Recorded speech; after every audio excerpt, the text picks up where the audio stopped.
so far my observation is I've read about 4 chapters of the ethics, and I don't follow a lot of his reasoning simply because there's so much in every given sentence. And by the time I'm on the 5th paragraph or whatever, I have no idea what's going on anymore, and I've lost track.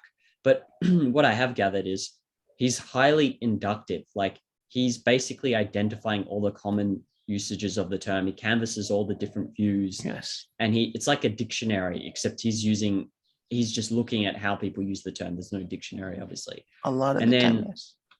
He just proceeds to give many, many examples in different contexts, and he sees like what's different about them, what's similar, and he tries to get to all these common denominators. That's sort of what I've gathered from his approach so far. Mm-hmm.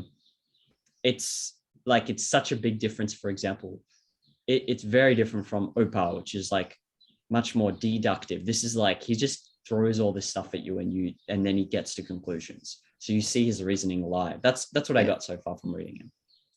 Did you read any intro books to Aristotle yet, besides that one by Mortimer Adler? Yeah, so what I've done is I read 4 chapters and I gave up because I feel like it's all passing me by and I'm not getting anywhere. So I read Joe Sachs's introduction, which is where a lot of my questions are coming from. And I decided that I would approach it by, I'm going to ask a million questions, because I feel like when I'm skimming through, I'm really not getting much of it apart from, okay, I can see that he's highly inductive. There's too many questions I have, like, what's this? And I've lost track of that term and so on. So I wouldn't worry about even if you're going really slow, if you read one book within it, like on one chapter, or like each reading a chapter for every few days could be fine, just to spend time thinking of it, gathering other examples, other thinkers on that topic, on that specific question. In a way, just think of it as lectures. Each chapter is one lecture. If you think about a lecture, you could spend a week on it, each chapter. You don't need to go through it. You don't even need to think hard about every sentence. You could just let a sentence go by, because he's most of what he writes is in the context to teach you. So it's not as critical to get every word as much as, can you absorb what he's saying? You can reread it a few times.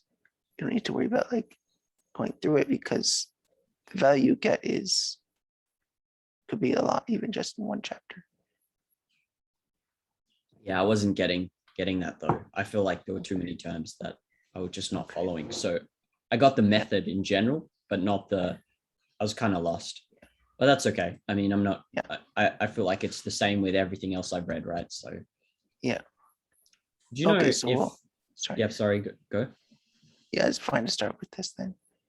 I just don't worry too much about being confused. I was confused the first time I read it too, so that's very normal. Okay, cool. It was in your little guide to reading philosophers too that you sent me, remember? Yeah. Do you know if it was, so Aristotle came up with the rules of definition, but it was implicitly Socrates who sort of discovered this idea of a universal definition, right? Or at least he's the one who did anything with it. Right? That's the way you ask questions, in a way, was a process of definition. He's trying to distinguish things, and by distinguishing, he'll discover the truth. At least that was his objective. Or by distinguishing things, he'll show you what you in fact don't know. Which I think was called the method of division, and Aristotle criticizes it. I mean, you can't just divide things to find the true definition of something. Although that's kind of what he did, what Socrates did. So Aristotle tried to make it a bit more definite, a bit more concrete, and more universal. As in, it's not just subject to change as easily. It necessarily is this way. What do you mean by Socrates just divided things, but Aristotle, what did Aristotle add to that? I didn't quite get that. I think usually syllogism and being more explicit about genus differentia to make sure things held necessarily so. The way you use genus and differentia. That was mainly it.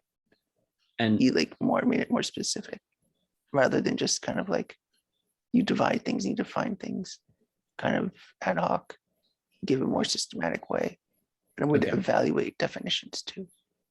Right.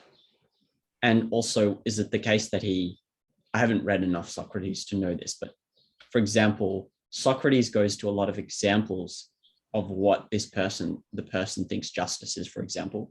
But yes. Aristotle seems to he like integrates horizontally as well, if you want to put it that way. Like he's looking at similar concepts too, I think, from what I got. Yeah. Yeah. Okay. They analyze very similar things.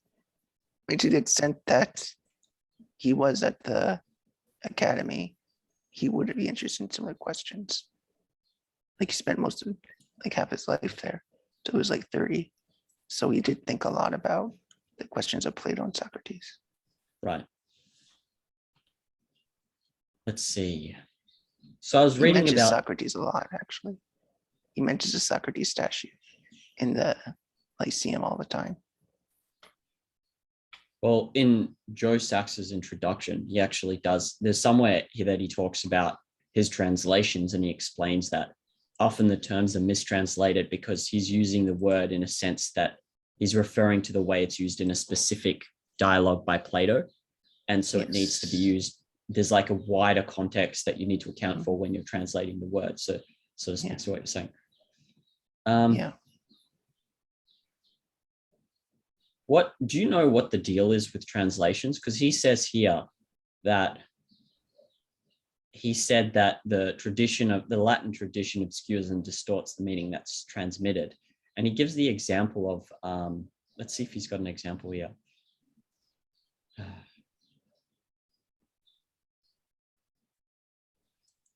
Yeah, I'm curious about this because he gives an example later, which I think I will go to, where he talks about habit in the Latin and how it's, well, his idea of like hexis is translated as habit, but he says that's wrong.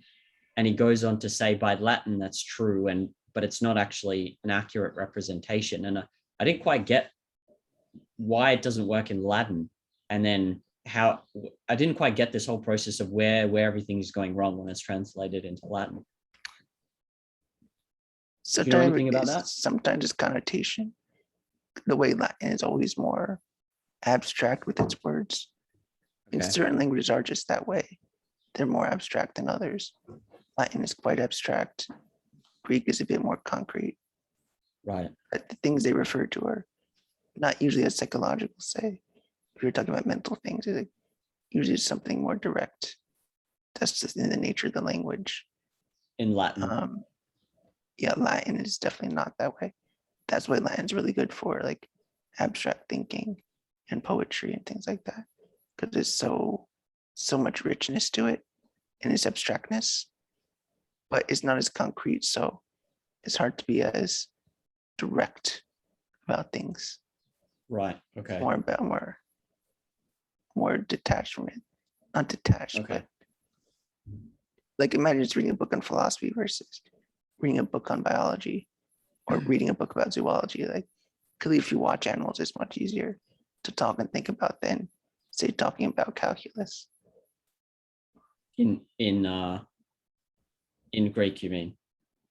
Well, I mean with the types of words you would use, like math has a language of very abstract words. Oh yes, that you can't really refer to directly. But zoology might say like, oh, the animal ate some food. I mean, you can see that directly. Right. Okay, I got it. And the thing with the Latin translators, like even in ancient Rome, they're trying to put things from one language to what they understood. I mean, translation is never always so simple because there's so many connotations. And then the Latin was further taken by the scholastics. So it's like, not only are the scholastics translating it, they're more than 1,000 years away from Aristotle. So they're still not going to get that direct understanding of what it is like to speak like a Greek, to understand their culture. And to really understand language, you need to know the culture to some extent. You can't just translate the word. So that's part of the difficulty here. Yeah. So it's not like as strong an argument you can make. You can't say it is necessarily the case that everything was distorted. It really depends on the translator and how good they are. But I think in modern times, people are better at translating. So if you go back even, say, the medieval translators, they might not be as committed to a clear and faithful translation, or even just what is known about translating now, the best ways to translate, the best practices. So that's part of the problem as well. You So can't just straight translate because people are biased back then too. They weren't as careful. Right. So we have the benefit of actually having better translations than the Arabs or the Europeans did. Very cool. Yeah. I thought, okay, this answers my question about his unpopularity then, because it wasn't, because the issues with translations come up regardless. And also he was not that popular even in Greece. So not as popular as Plato. So I listened to the lectures and the history of philosophy, and Leonard was saying how everyone like rebelled against Aristotle because he was picked up by the church, and a lot of his doctrines were just sort of held up dogmatically. And so everyone rebelled against him. And it seemed like, I wasn't clear on this, but it seemed like he wasn't really well read much. And he wasn't popular during the Renaissance. Yeah, I don't think Galileo liked him either. Although he kind of liked him in some regards. They actually believed that they were acting against the doctrines of Aristotle. Same with Newton. So it's kind of interesting to note that although they were great people for science, they were skeptical of Aristotle, but more so because they really just had the church's presentation of Aristotle, especially about physics, that God is guiding everything, including the way things operate, which isn't quite accurate. You could distort Aristotle that way. That is kind of what happened. And Aristotle was not properly understood. And to really understand Aristotle, you gotta picture yourself as a Greek. I think that's the first thing to always do. Pretend you live there. Pretend you're walking in the agora. Pretend you eat what they eat. And I really think thinking concretely, thinking of yourself as a Greek is the best way to think of what do these words mean? Not just what does it say, but what does it imply for their way of life? Because he's speaking to the people. He likes to speak in a way that people can understand him. That's how he writes. That's how he talks about things. He makes it accessible. Do you know if so I get that he said that in the lecture too, that because the church was pushing his doctrine so hard and burning people, they even burned people at the stake in his name, which is great. It's so crazy. And so they didn't really read him for themselves in depth. They just it was just sort of by association. Here's this guy that the church is putting up on flags and burning people at the stake for. So they just said, sort of, screw him. Yeah.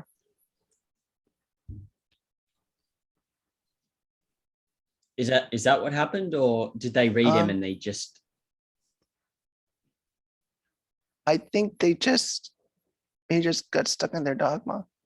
I don't have any better explanation, honestly. Yeah. Okay. I'm not sure why it developed the way it did. Okay. Here is one of the terms he writes about. I got stuck on this during the readings as well in the chapters. I'm lost on this being at work and function and energia, which we get to later. And I know all about I mean, I don't know if you want to read this, but I've got the questions. Yeah, I'll read that. I think I have a good handle on it, so I could explain it well.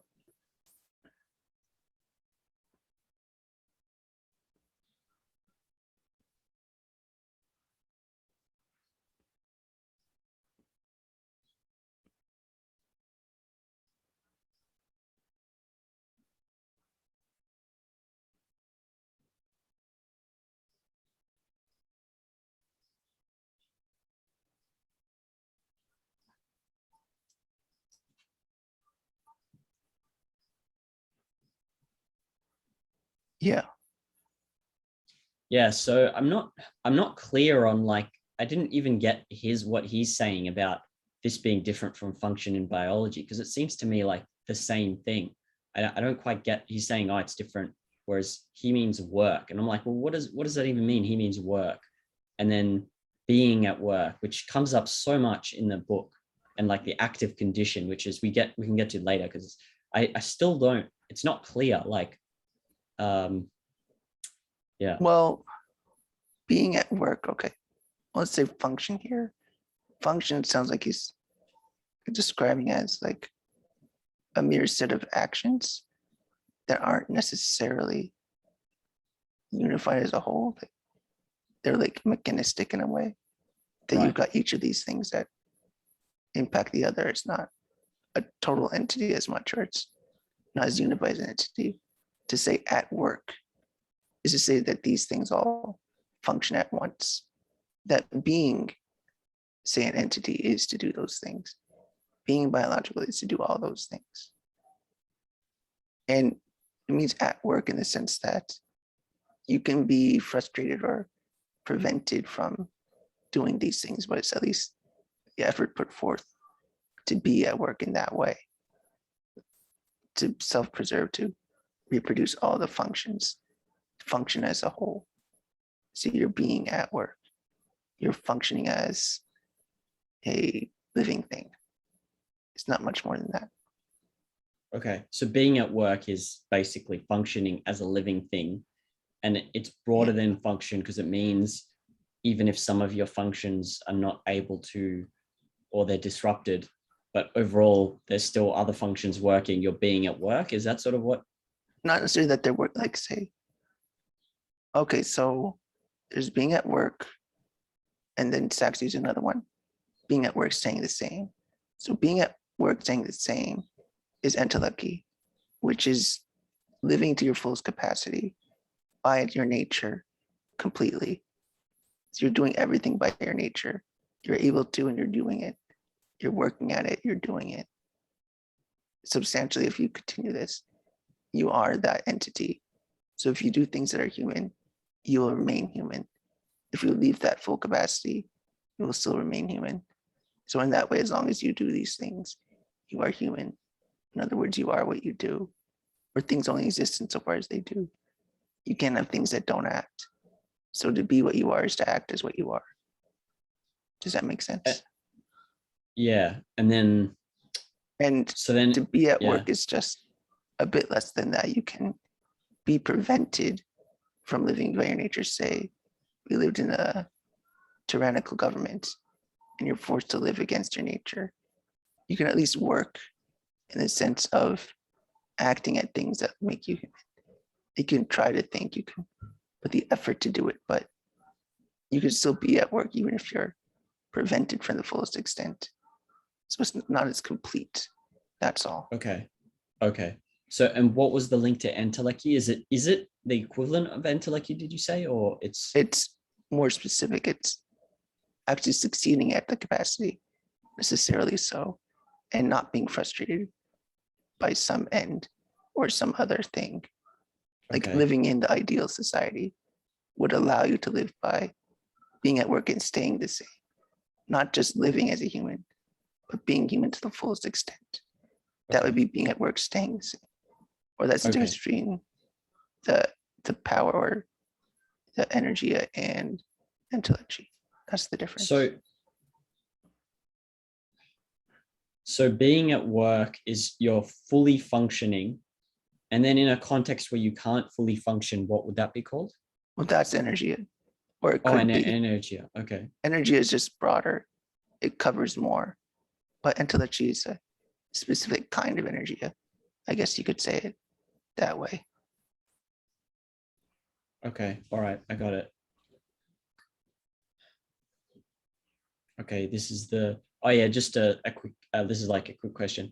It seems like based on what he said in the introduction is like, if you read some of these Greek works, you need to stick with one translator, because he talks about, like he's certain words he's using across texts retain he uses the same word to reflect some meaning and so on. And I just got like, it seems like if you want to know really what's going on, you have to use the same translator. Basically, that's my take on what he said. It helps. You can get used to it sometimes. Like Joe Sachs doesn't have a translation for everything I do. And I have learned, say when Aristotle says accident, I know in my head to say incidental. And I just know that they're the same. And I know what that's when somebody says, say substance, I know what that means. Or when Sachs says being at work, I know it means. When somebody says capacity or potential, or I know when people say, when Sachs says thinghood, I know others mean substance. So I just eventually just know the words. I just I got it. habituate it. Yeah. Eventually. But yes, it's easier to start with one translator as you get used to it. So as I'm reading, and even using the introductory text by Mortimer Adler, I did think what he's talking about is habit. Everything about his second nature is habit. But here in the introduction to Joe Sachs's text, he says it's not habit, and that's completely wrong. And I don't know, like I was trying to make sense of that given what he said. I bolded what's like most important, but I couldn't. I was like, it does seem like habit. Let me see.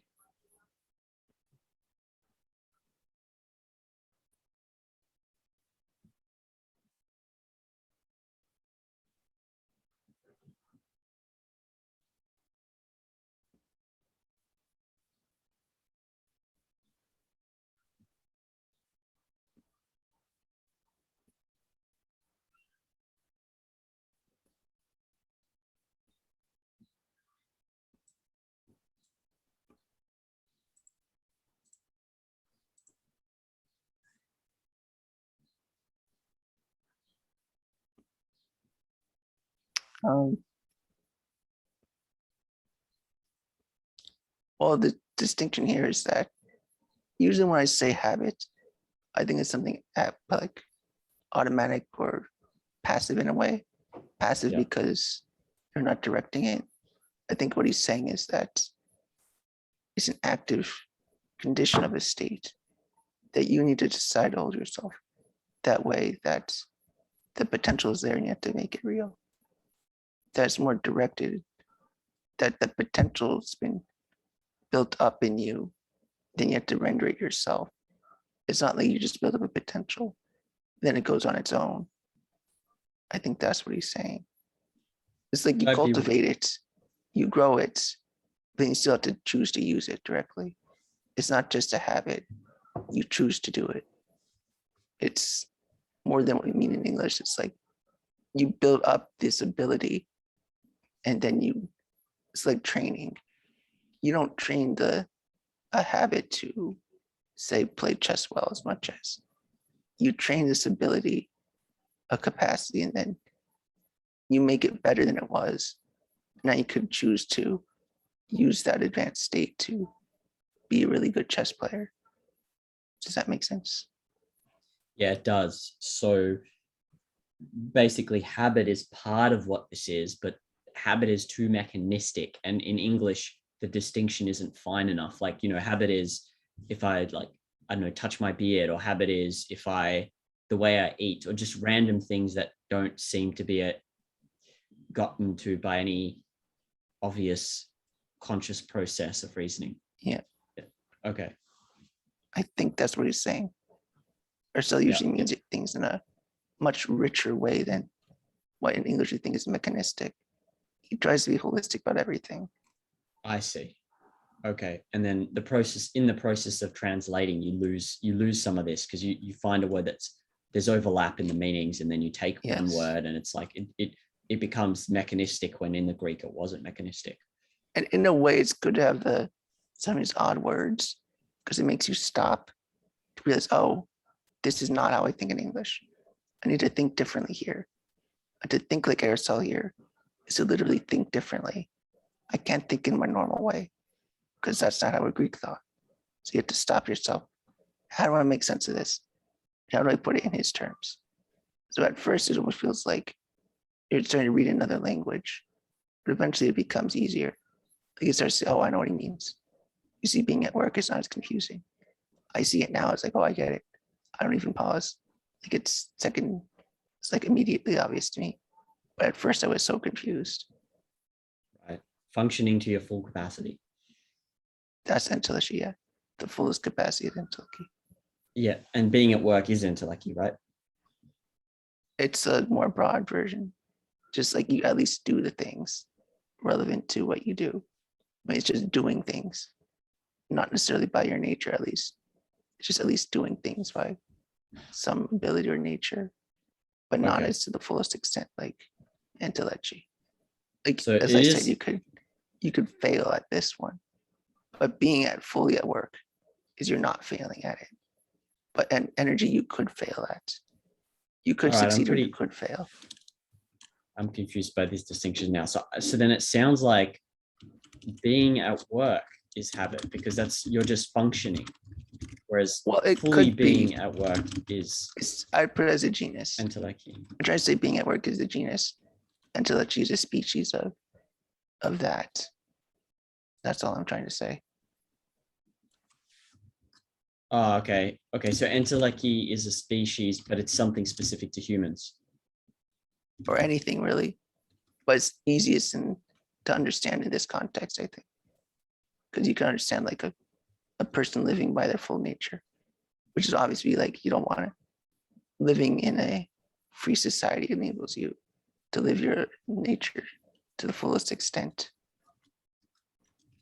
So as an example, functioning is like narrow instances of being at work, and then it goes to being at work, and then goes to entelechy, and then being at work then is when you're functioning, but some of your functions are frustrated. They may or may not be. That's why it's the genus. And if they're not is that they are. The genus being or entelechy being the species, is to say the differential is that they are functioning to the fullest extent. That would be the way to think of it. Yep. Okay. Just copy that. That's what differentiates different types of it. He said in this introduction that he's been in a reading group for Nicomachean ethics for 5 years. And I'm like, what the hell? What is that? How can you study this for 5 years? I don't know. Okay, cool. I was wondering, like, how is that even possible? Yeah, it doesn't make sense to me, but okay. He really likes Greek. Yeah, maybe I guess he's trying to there's pass out so much small, to read. indistinguishable differences in the translations. They probably talk about Iliad too, because Aristotle talks about the Iliad a lot. Yeah, he uses lots of literary examples, actually. Yeah, I've noticed. I've seen him reference a lot of plays and things like that for examples. Ajax, Odysseus, Achilles. Yep, Odysseus. Yeah. He mentions them all the time.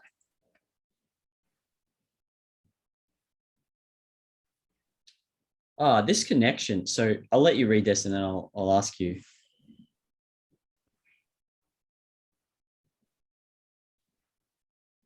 Yeah. So, okay. The question, I guess, overall is habit, mean, noble, how they related to efficient, formal, and final. I sort of see habit as like a tool for cultivating some active state, and nobility is the goodness or thing aimed at. But the mean, like, how is that a formal cause? I think he means in order. Habit is efficient, mean is formal, final is noble. Final being that the aim of virtuous thinking is a noble state of being, a noble soul, a happy soul or a happy person, to use objectivist terminology. What did you say the mean was? The mean, it says, well, it's the formal cause. That's what it's saying here. How is that? It describes the way it functions. It describes the pattern of being. Oh, okay, noble. Okay. The abstract property of nobleness. Or like the pattern of it, like pattern. The way, what it means to be noble. Like if you're noble, what does it mean you're doing? What's the pattern of your behavior? Okay. So which would be the different particular virtues, like magnanimity and whatever, and courage and whatnot. and habit to be efficient is what makes, is actually the thing that's making this happen. Like it's the entity acting with habit. It's the entity itself acting.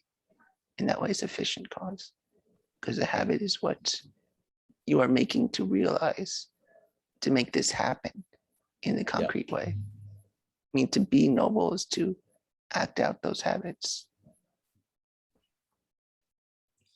Noble is just like, a noble is not itself doing anything. It's just what the end of those habits are, the objective of doing all this, the purpose.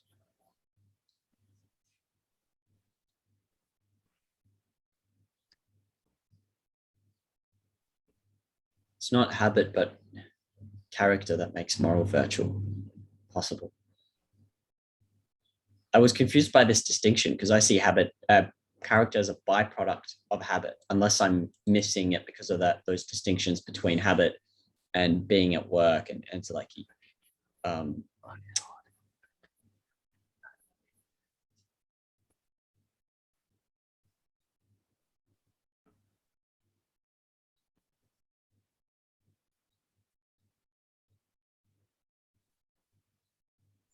like I guess this was in connection to what he said before about that the three words, because they invite misunderstanding, because it is not habit but character that makes moral virtue possible. And I was just like, I thought habit makes, oh, okay, I think I see. So habit makes character possible, character makes moral virtue possible.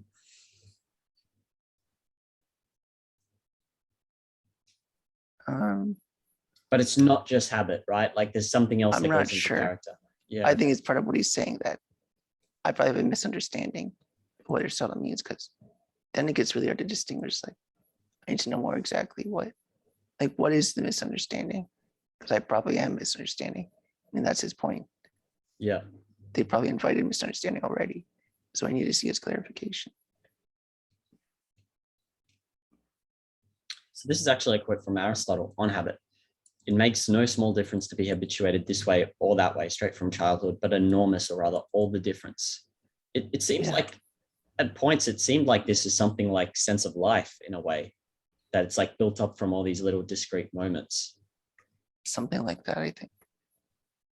I think he's trying to say that an entity is not just a particular event that happens or a series of events, but a totality of things that occur to the entity. That what an entity is all of what it is and has been. What would be the difference between a series of events and a totality of events? Well, I guess people might think that they're unconnected from their past, that they can divorce themselves from the past. So like, I hereby declare my past irrelevant and will ignore it in every way, but you can't ignore your past entirely. It is part of what you've become and how you think. You can't just ignore it. I would interpret it that way. That's how I take it to be. Okay, I see. And a series would be like, you draw that line, you say, I'm going to forget the past, but now there's a new series, but you're saying, no, there's a totality. Yeah, you can't ignore or divorce away from that, as painful as it might be. Whereas it should be something to embrace, which starts to get Nietzschean. Is like, even your suffering, you should embrace that too. But Aristotle even says things like that too, actually. That's interesting. But that's the power of the Greek culture. Why it was thought of as such a strong culture and definitely not Christian. Because of this way of thinking to the Greeks, that they wanted to be noble. That was just normal.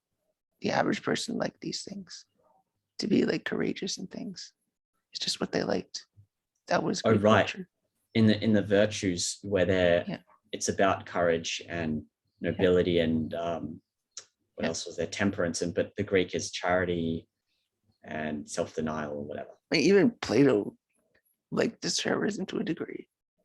Even he would care to some extent. Like, if you didn't care about like honor and things like that, you're probably not a good Greek. Even Plato would respect that. Right. Oh, by the way, this is not fully related, but on the question of honor, like you can read it in different ways because it comes up a lot in like, I read, what was that play that I read? Not the Cid, the one with the guy with the big nose who's like Cyrano. Cyrano de Cyrano. Bergerac. How do I de Bergerac? Cyrano de Bergerac. Everyone talks about honor. It seems like it's a bit of a Peter Keating style. People will think of me this way or that way, but I don't think it's just that. So it can be. I mean, I'm sure it could turn into that. You could seek it in that way, but I think honor should be like doing what is thought of as noble, doing what is thought of as, or even for yourself, like honor is like, it glorifies who you are. It raises your level of worth. Okay. So it's Aristotle means in a way that's like you do something that is worth doing, that deserves attention, that people should acknowledge because it's a good thing. It's usually just do with things that are good by their nature. It's hard to put it towards other than just the usual way you think of it. Like it's honorable to be honest. Like it's being a just person with good reputation. It could become second-handed, of course. Yeah. To pay others honors is just. Yeah. And then, so it's like it's a reputation, but it's also a reputation with yourself, from what I understand, which people need to make payment in a to proper sense. Okay, got it. Okay, cool. I was reading about he was going into detail on the translations of habit here, and I was just trying to make sense of it. Like he said, okay, so he's describing his process of translating from habit. If you want to read this, I'll let you read it and then we can. Yeah, it's quite a lot, but.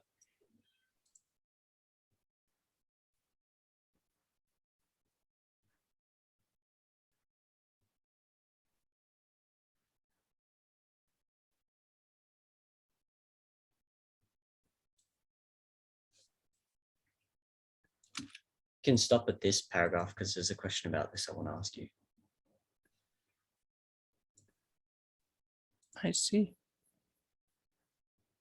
What is this paint by numbers approach? I didn't quite get what he's talking about there. What's going wrong in the translations? It's just going from one to the next. Like Latin translates from Greek. I see. And that's a good translation of that verb in Latin is habit. Then we get to English. But so it's like one step to the next rather than just directly saying, what is it that verb means? That word means in Greek. You don't want to be so far removed. I get it. Right. So it's sort of like, what happens when you read these texts. So Plato, Aristotle, you can get a case where one person has picked up translation from another, but is not really aware of the full context of that concept and how it was used. Yeah. Chinese whispers. You get the telephone. Yeah. You get, and then you create this massive gap between what he was trying to say and what it actually means. Yeah. Okay. Yeah. So here he points out, you don't have to read this. Here he just points out that, it's an issue in one of Plato's dialogues, and he talks about Socrates and like how it's all relevant to his meaning. Okay, cool. I get this. So we can cross that out.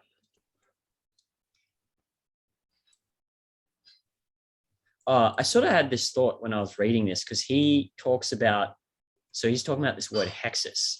Maybe read this actually. He talks about this word hexis. And then I thought, hey, this is like focus or the concept of Aquinas' angels. And we'll stop after this because it's.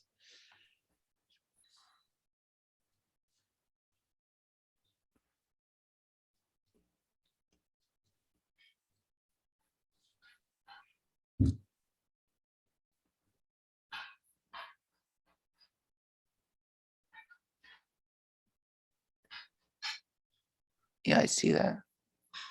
So it's like, it does seem to be that he's almost talking about an active process of abstracting, applying abstractions, thinking about when they apply. And like, I don't know, do you know about Aquinas's angels? No. So Peikoff mentioned this, that the reason he and Rand like Aquinas's angels, she told him about this, is he had all these theories about angels. And he explained that Aquinas's angels trying to work out how they gain knowledge if they don't have a body. And he says they grasp the abstraction from the divine mind. And once they grasp the abstraction, they grasp every single instance of that abstraction automatically. And that is precisely what humans don't do. And so he always holds that in mind when he knows an abstraction, but he's missed some application of it, because every application requires another active process of thought. And so I thought, hey, it's kind of like, this is what Socrates was getting at. So your knowledge is that it's held, and you can reach the knowledge for yourself and you understand it, but that doesn't mean to then apply it requires another active process of thought. And so that sort of relates to this word hexis. Do you think I got that right? It's almost like they're getting at focus. I think so. It sounds like Socrates is saying that, like, it's a thing you get, and once you find it or get it, you need to directly apply it.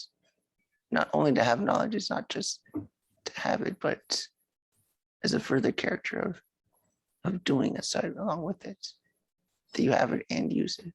Having and holding, that is active. You have it and use it. And so it's not a mere possession because it must be, or he's saying it's not just a thing that's there that appears or that's used automatically. It's there. You possess it in a way though that's, it's only there if you use it, or it only counts as being active if you're using it. Otherwise it does nothing. That's very interesting. It's sort of, you could apply that today to learning. Like, you don't want to just collect birds as a kind of hoard them as a passive possession. Yeah. And then what do you make of this act? Because he uses this in the lectures all the time. Active state, the active state and condition. And I'm trying to make sense of that. Is that like focus? Because it's like, it's related to virtue, but I don't. Focus is just a state. Active state is so broad. Focus is just a passive state, though, even used as within objectivism. It's passive? Peikoff clarifies it as a state of mind, or rather, your mind is in a state. It's a state, or what was the phrasing used, but something like that. It's a set of the mind, is how we put it. Okay. And then we can apply that further. It's the active use of our focus, or the active use of, or apprehension and thinking about what we see and perceive and conceive. Right. So you got to be focused at first, but that focus to be active is that you're using the materials presented by focus, or you're actually at work with the world around you. You're active with everything around you. You're engaging it. You're using your attention, your will, your choices. Maybe not deliberation, but you're directing your mind. You're directing your thoughts. You're directing your actions. That's what makes it active, distinguished from like being at rest, when you're not really focused per se, or you can be focused but not active. It can just be sitting there resting. You could be taking a nap, or you could just be sitting still, not thinking about much or doing much, just enjoying a meal or something. That would be like a passive thing. It makes me think a bit about, so it's kind of linked to free will and psychoepistemology as well. Yes. Because if someone's active state or condition is not a thing they can just achieve instantly, then that's a bit of a sense of life, psychoepistemology, but also free will. Okay. Yes. I'm wary of looking constantly for objectivist concepts within this. Right. I don't want to superimpose. So you're right. But it's hard not to, right? Yeah. Because Rand is so Aristotelian. So it's just a useful way to help to get to thinking about it. Right. As long as you clarify to yourself that this is Aristotle, and just remember that it will always be a little different from what Rand means. Right.